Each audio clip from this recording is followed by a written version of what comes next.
안녕하세요. 클릭K 플러스입니다. 직장인분들 연말정산을 준비해야 할 시기가 다가왔습니다. 남은 기간을 어떻게 준비하느냐에 따라 가계 경제에 도움이 되는 13월에 월급이 될 수 있는데요. 연말정산 똑똑하게 하는 법 자세히 알아보도록 하겠습니다. 지난 10월 31일 연말정산 미리 보기 서비스가 시작됐습니다. 올해 9월까지 신용카드 사용 금액에 10월부터 12월까지 사용할 예정인 금액을 입력하면 대략 얼마를 돌려받을 수 있을지 가늠해 볼 수 있는데요. 이를 통해 연말까지 체크카드와 신용카드 또 현금 중 어떤 것을 더 많이 사용해야 조금이라도 더 세금을 아낄 수 있는지 확인할 수 있습니다.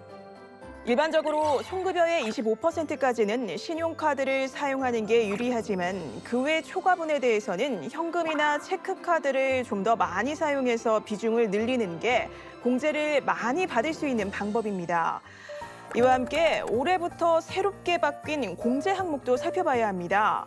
태어나고 자란 고향이나 응원하고 싶은 지역을 선택해 기부하는 고향사랑 기부금은 10만 원까지는 전액 세액 공제가 되고요. 10만 원을 넘는 기부액은 500만 원 한도 안에서 15% 세액 공제 혜택을 받을 수 있습니다. 소득 7천만 원 이하인 경우에는 올해 7월 이후 관람한 영화 관람료도 공제됩니다. 전통시장 또 대중교통에 쓴 돈과 합해서 300만 원까지 소득공제를 받을 수가 있는데요. 예를 들어 15,000원을 주고 영화표를 끊었다면 여기에 30%인 4,500원에 대해서 소득공제를 받을 수가 있습니다.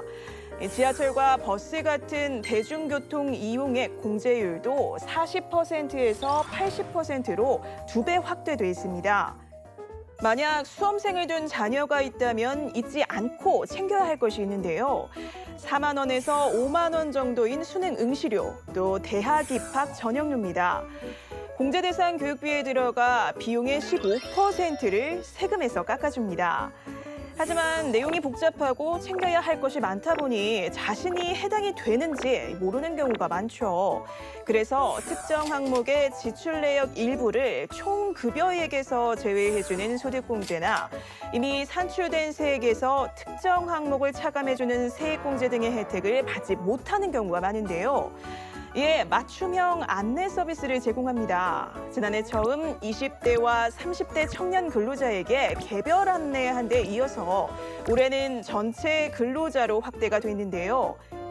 만 15세에서 34세 이하 청년, 퇴직일로부터 3년에서 10년 내 동종업계에 재취업한 경력단절 여성, 장애인, 60세 이상 근로자들이 중소기업에 취업했을 경우 최대 200만 원까지 소득세를 감면받을 수 있는 정보를 제공합니다.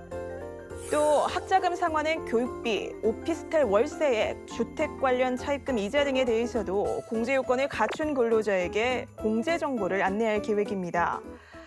이렇게 따져보고 챙기더라도 누락되는 부분이 생길 수가 있는데요. 만약 연말정산 공제에서 누락된 부분이 있다면 경정청구 제도를 이용하면 됩니다.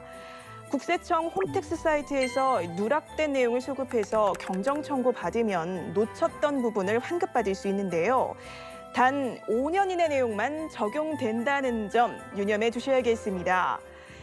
매년 1월 15일부터 시작되는 연말정산 시즌, 이제 2달이 채 남지 않았는데요. 올해 달라지는 부분은 무엇인지 꼼꼼히 챙기셔서 더 낸 세금 꼭 돌려받으시길 바랍니다.